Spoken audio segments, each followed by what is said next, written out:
Before we even begin this courtroom hearing, you need to understand something. This case isn't just about an alleged robbery. It's about what happens when a defendant decides to wage war with the court system itself. The young man you're about to see, Ji-Hoon Hanks, didn't just fight his charges. He sent a series of explosive letters to the prosecutor filled with threats, profanity, and shocking insults. And when the judge got hold of those letters, the entire courtroom atmosphere changed instantly. What started as a routine motion to reduce bond quickly turned into a brutal reality check. The question now becomes, did those letters just destroy his chances of getting out of jail? Let's watch closely.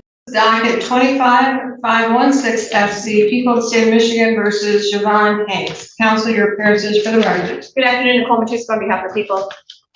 Good afternoon, Your Honor. Jacob Sarks, the fourth assistant public defender, here on behalf of Mr. Hanks. He's present at the podium. He's standing to my right. At this point in the hearing, things still appear routine. The defense has filed a motion to reduce bond, which essentially means the defendant is asking the judge to lower the amount of bail required for release from jail before trial. Courts consider several factors when deciding bond: the seriousness of the charges, criminal history, risk of flight, and whether the defendant poses a danger to the community. But what the judge is about to reveal changes everything. Instead of discussing bail conditions first, she decides to address a stack of letters the defendant personally wrote to the prosecutor, letters that will quickly derail any chance of sympathy in this courtroom. Sir, please raise your right hand. Do you swear or affirm the testimony you're about to provide to be the truth, whole truth, and nothing but the truth under penalty of perjury? Yes. Thank you. Put your hand down. This is a motion to reduce bond. Is that correct? That's right, Jen. That's correct, Your Honor. Prior to this, sir, however, you seem like such a nice young man. I've read your history. It's not the worst, but you have a few things that are not so nice as well. What is troubling to me, before we even get to this motion, is that I do not let anyone, and I mean anyone, disrespect a public defender, disrespect a prosecutor, law enforcement, or anyone in my office. I have a stack of letters that you have written to our prosecutor, who does an outstanding job. And here's where the hearing takes a dramatic turn. Instead of discussing bond amounts or legal arguments, the judge pulls out the letters that Hanks sent directly to the prosecutor. Now, it's extremely unusual and incredibly risky for a defendant to communicate with prosecutors this way, especially in writing. Anything written can potentially become evidence in court. But these weren't polite requests for negotiation. They were filled with profanity, insults, and threats. The judge is about to read them aloud in open court, and the moment she starts quoting them, you can almost feel the temperature in the room drop. Read some of it to remind you of the disrespect that you have shown. Here's a letter that starts out, "Hey, bitch Matusko, it is Siobhan Hanks writing to again. This case has been going on for over 13 months now, and still not a plea deal been offered to me." It goes on. Here's another letter. "Hey, bitch Matusko, this is Siobhan Hanks writing your bitch ass again. Still no motherfucking resolution. Huh, bitch?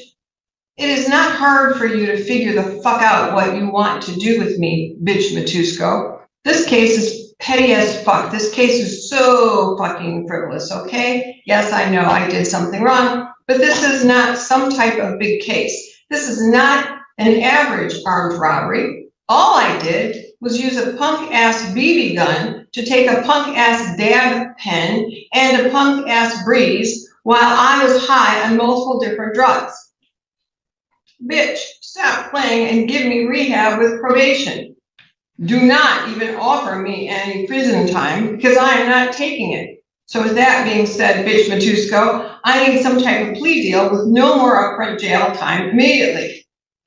Now, listen carefully to what's happening here. The defendant openly admits in these letters that he committed the robbery, even if he tries to minimize it by saying it was just a BB gun and a small theft. That kind of admission is incredibly dangerous from a legal standpoint. In criminal law, Statements made outside of court can still be introduced as evidence, especially when they are written by the defendant himself. So while Hanks may have been venting frustration, he may have accidentally handed prosecutors something they can potentially use against him later at trial. Goes on to talk about other things, about the plea deal, and then said, I did shit to people who did less than what you are doing. So fat, funky bitch, hurry the fuck up. It is time we wrap this case up. And when you bring these letters up in court, mention my reason for them. Oh yeah, I do not give a fuck about you reading these letters in court. Go ahead, I want you to. No fucks is giving. Oh, it doesn't stop there. Do not know why the fuck you have not dropped my charge down to unarmed robbery or larceny from the person I truly did learn my lesson. Nobody got assaulted. I was high on a few different drugs at the time of the incident. I only did that for a breeze and dab pen. I clearly have a drug problem. I have over a year of jail time served. I am open to accepting rehab and intense probation, bitch. Again, more vulgarity. I do not give a fuck about you telling the judge about these letters. The fuck you can show her shit. You can read this shit in courtroom for all I care, or give me all letters I wrote you, and I will read them in court with a big smile. I don't see you smiling now, sir. And I suggest you don't, because this isn't very funny. I am not scared of you, nor the rest of them crooked bitch-ass prosecutors that work at your office, including y'all master, John Dwayne. Oops, let me check myself. I mean, bitch Dwayne. Y'all can suck the cum out of my big black dick. Fuck every business building on Kalamazoo Street, along with the whole Michigan Avenue bitch you trying to send me to prison over a BB gun, breeze, and dab pen. The victim was not assaulted. That shit is not worth any prison time. And it goes on. You owe the prosecutor an apology. You will not write these letters. You do not have the right to assault verbally the prosecutor or your attorney or anyone in this courthouse. None of us are in handcuffs. You are. You need to check your attitude and think kindness. These words are fighting words. They're assaultive and very disrespectful. Let me remind you, these are not small charges. And I don't even have a police report, but I'm looking at these charges. Count 1, armed robbery, is a felony punishable by life or any term of years. Count 2, weapons, dangerous weapon, carrying with unlawful intent, felony, 5 years or $2,500. Count 3, weapons, felony, firearm, pneumatic gun. And I don't have what that just apparently doesn't have what that is. Is that a 2-year? Your Honor, it's a mandatory 2-year consecutive to the underlying offense. That part's missing here. The judge now shifts the focus to the seriousness of the charges, and this is critical. Armed robbery in Michigan is not a minor offense. It's a felony that can carry severe prison time, even life in some circumstances depending on the facts of the case. And when a defendant facing charges this serious starts sending threatening messages to a prosecutor, judges begin thinking about public safety. Remember, bond decisions are largely about risk. If a judge believes someone might intimidate witnesses, threaten officials, or escalate their behavior, that bond can disappear very quickly. But anyways, I thought it was a 2-year. It's a 2-year. These are some pretty big charges. And it is only a small man who uses those words against a woman or against anyone. Those words do not make you strong, they make you weak. And it's very disappointing, sir. You have a mother? Yes, I do. You love your mother? Yes.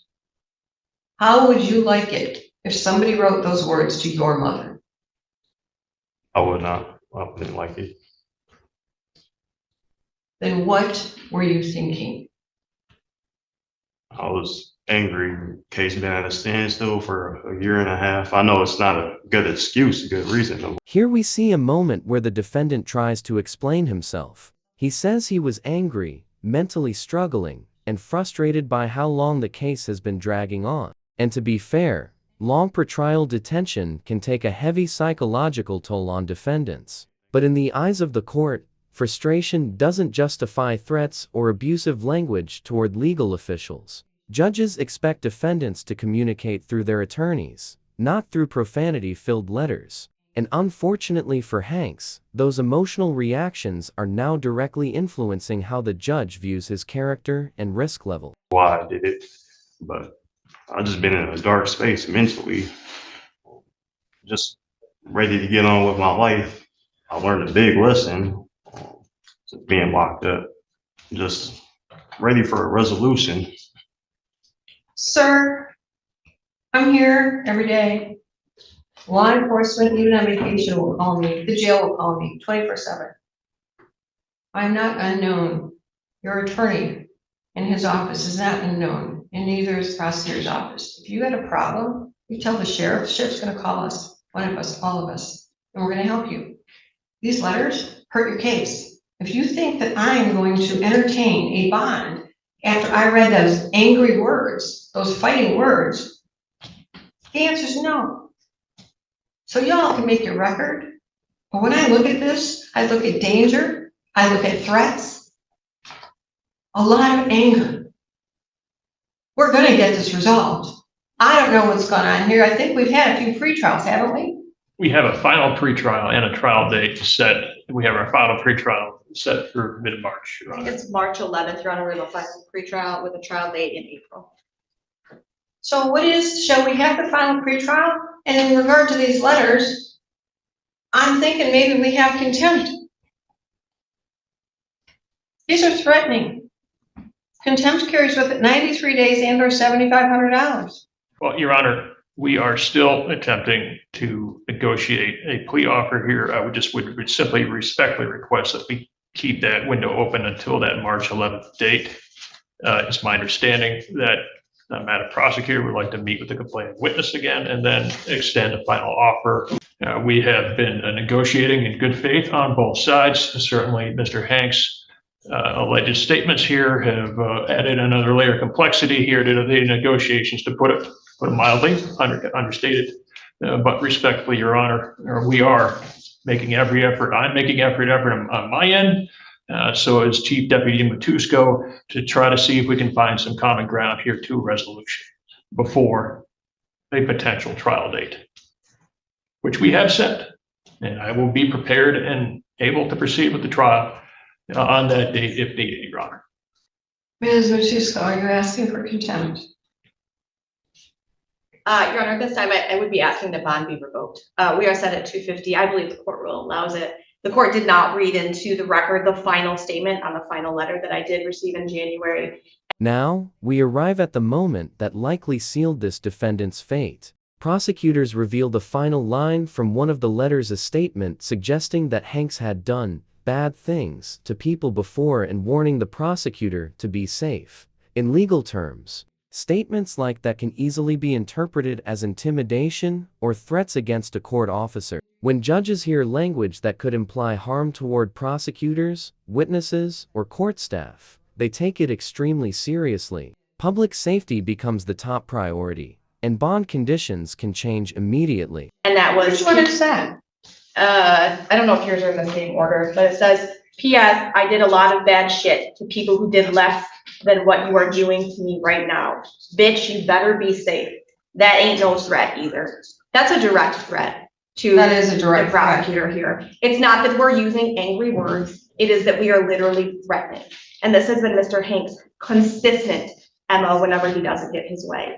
So rather than asking the court for contempt, it is my intention when I make my record as to the conditions for pretrial release to ask this court to simply revoke bond. So there's no way he gets out prior to that trial date. I don't know how I missed that. I was just so appalled reading all of it, but it is also in capital letters what you just read. P.S. I did a lot of bad shit to people who did less than what you're doing to me right now. Bitch, you better be safe. That's all capital letters. Capital letters means anger and it's threatening. Under it, it says that ain't no threat either, meaning it's gonna be a real issue, is how I read that. Like you're gonna make good on it, not a threat. Bond is revoked. And there it is, the judge officially revokes the defendant's bond. That means there is no longer any possibility of pretrial release. Instead of going home while awaiting trial, Hanks will remain in custody until the case is resolved. Judges rarely take this step unless they believe the defendant poses a serious risk or has demonstrated behavior that threatens the integrity of the court process. In this situation, the threatening letters were enough to convince the judge that releasing him could potentially escalate the situation further. Any more letters, bad behavior, every single letter, every single bad behavior will be in 93 days. Contempt. Consider this a huge warning. Sir, you can't treat people like that. I don't know what anger issues you got. We're gonna get you some treatment, mental health treatment in jail. Because if you continue this path, you're gonna be in prison. You're not doing yourself any favors, you're not keeping our community safe. Your anger is getting the best of you. You've been in front of me before, you've always been respectful. So I don't know what's harder. I am sure that it's very difficult being young and in jail. But you see, we have a retail fraud, height was revoked. You have defrauding an innkeeper. You have CSC fourth degree by force or coercion. We have, do we have a pending charge? We have 2 files. Your Honor, the pending charge was when he was out on tether. He cut his tether and was found in possession of cocaine. So the pending charge is having cocaine in his pocket. Joe, you got drugs? And you've already acknowledged in here that you were high and not making the best decisions.